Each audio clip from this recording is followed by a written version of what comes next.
My name's Cody Heckber, and this is where I'm working today. On this episode of WorkWhere, we are going to work with Tom and Laura Fortman, co-owners of Cedar Creek Meats and fifth-generation farmers. Join us as we learn the process to raise cattle with Tom, Laura, and their kids, how to quarter with their butcher Josh. I love to do it. If I could do this the rest of my life, which I very well intend on doing it for the rest of my life, I'd be a very, very happy guy. And hear from their own employees like Tasha, why folks are leaving the big box stores for local farm-raised beef. And that's what's great about Tom and Laura is they raise their own grain, which becomes their food for the cows. They raise the cows, plus they raise their own bedding. So everything is from their farm. It's 5:45 here at the Fortman's farm, and clearly I need some more coffee. Morning. Hi. Off to a good start. I'm Cody. Hi, nice to I'm meet Laura. you. Before we knock any more buckets over, let's meet our guests, Tom and Laura Fortman. Hi, my name is Laura Fortman, and this is my husband, Tom. We own a cattle farm here up in Avilla, Indiana. We raise cattle from start to finish, and we also own Cedar Creek Meats in LaOtto, Indiana. Started with my great-great-grandfather. He farmed, same farm that we live in, and then we just kept right on running with it. And now, back to the chores. So this is our normal. We start chores. We get up about 5:30. Okay. By the time we get around and get out here, it's 5:45, 6 o'clock. So, What are the kids doing right now?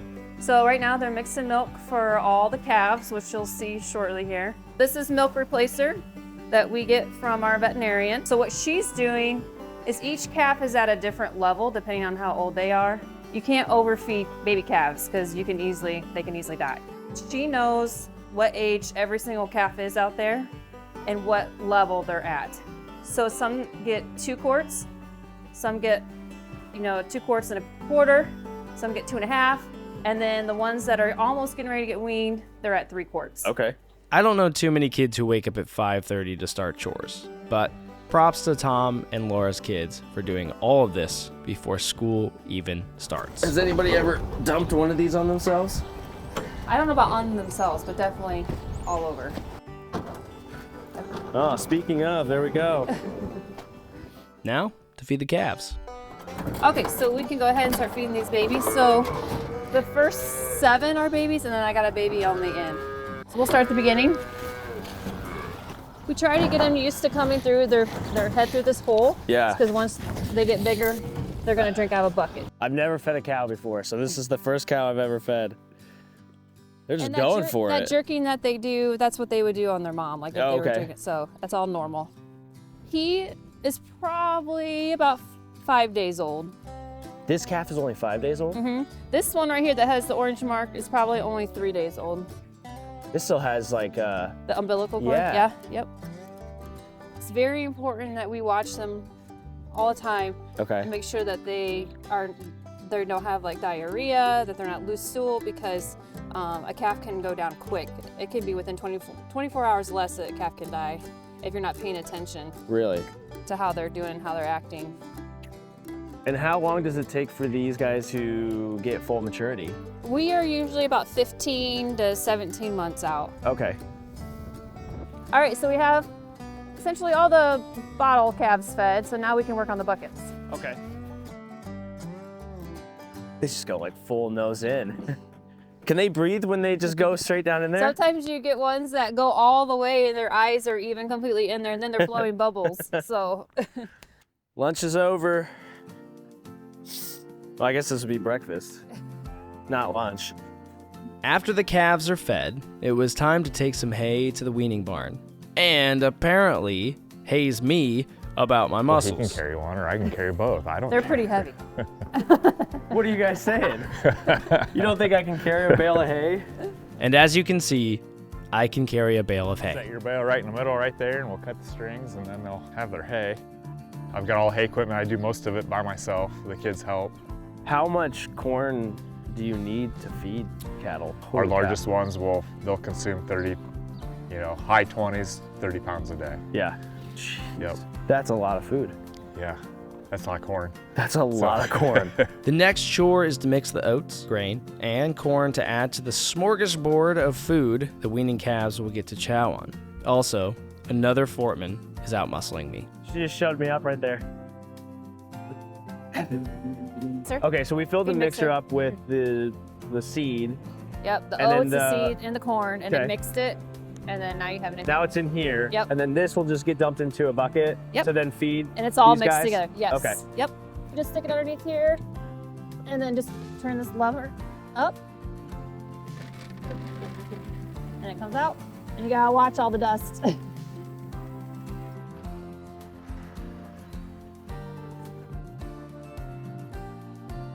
Spread it kind of like this down the line, so they can get to it, and you can keep going. Okay.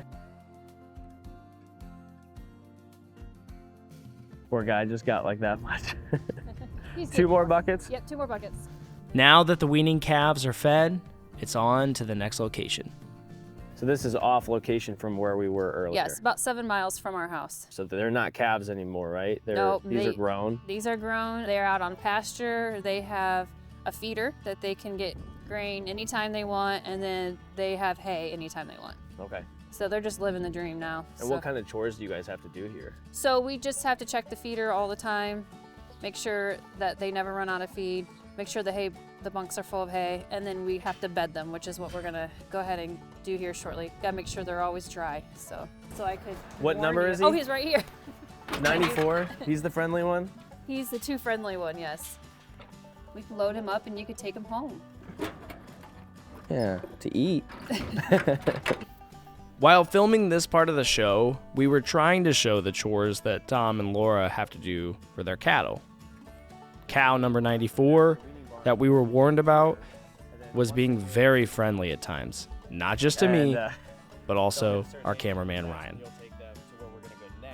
Let's try this setup again, shall we? One spot to another. So we started with the calves, fed them. Yeah. Then we moved over to the weaning barn and we fed them. And then once they get of size, they come here. Yep. They wait essentially their turn to then where we're gonna go next is the butcher shop. Yes. And we're gonna process them with Josh. Yes. Is that his name? Yep. Okay. Josh. Now that the chores are done, we're headed over to Cedar Creek Meats, where I'm greeted by Tasha, who is not only extremely knowledgeable about the beef they sell, but truly passionate about everything that goes into the process. It's nice to know, like, I'm selling a product that is good for somebody. And I actually can, like, tell you at the end of the day and feel good about myself that, like, you're putting something good into your body. After getting a quick tour of the shop, I met with Josh, the head butcher, who has been butchering swine since he was 8 years old. So how long have you worked here at Cedar Creek Meats? I've been here for 4 years. I've been slaughtering and processing and butchering since I was 8 years old. And how old are you now, if you don't mind me 28. asking? You're how old? 28. 28? Yep. So, trying to do the math, how many cows do you think, have you ever... That's a question that I've definitely ran by I'm myself, sure. and I cannot keep track.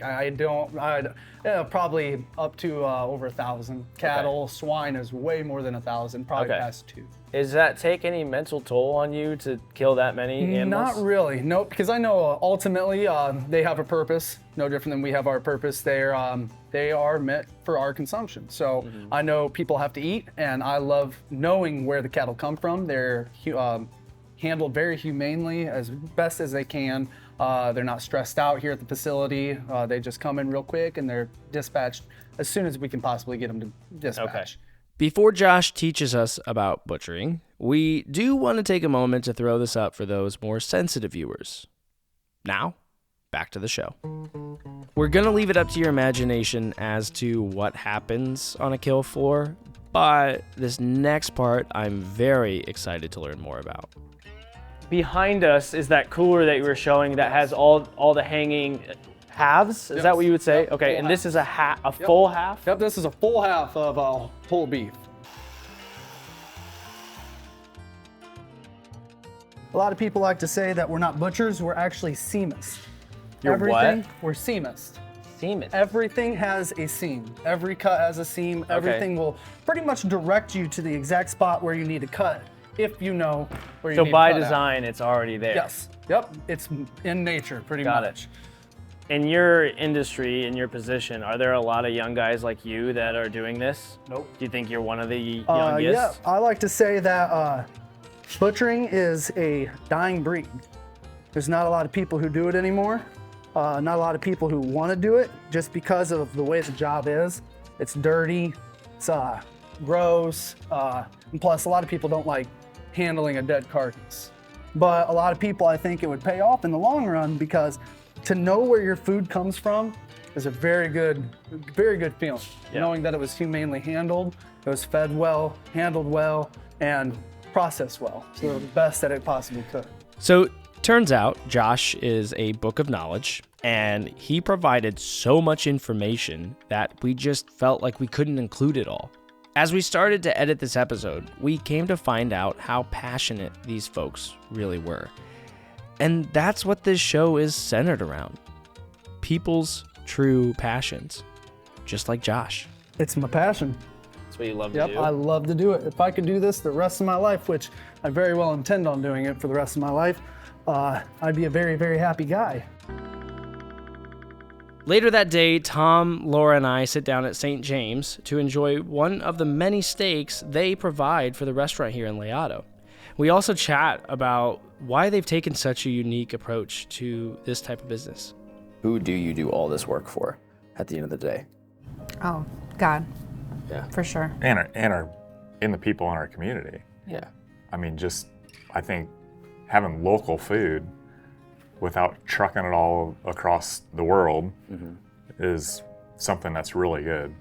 So it was really great to start the day off with your kids right out of the door, ready to go, not complaining, getting it done.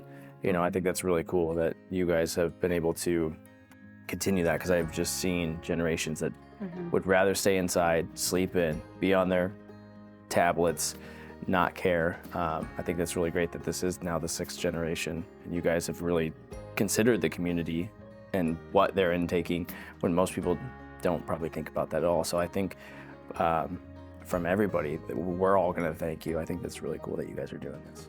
Well, you gotta make a difference somehow. Yeah. Setting on your phone in the recliner doesn't do the world any good necessarily. I mean, a lot of the stuff that goes on nowadays, I just don't think it does anybody any good.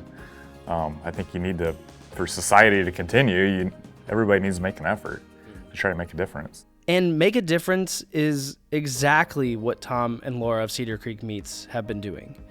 We couldn't have asked for a better family to film this episode with. And if you happen to be near LaOtto, Indiana anytime soon, you should definitely stop in their shop and meet the folks from this episode.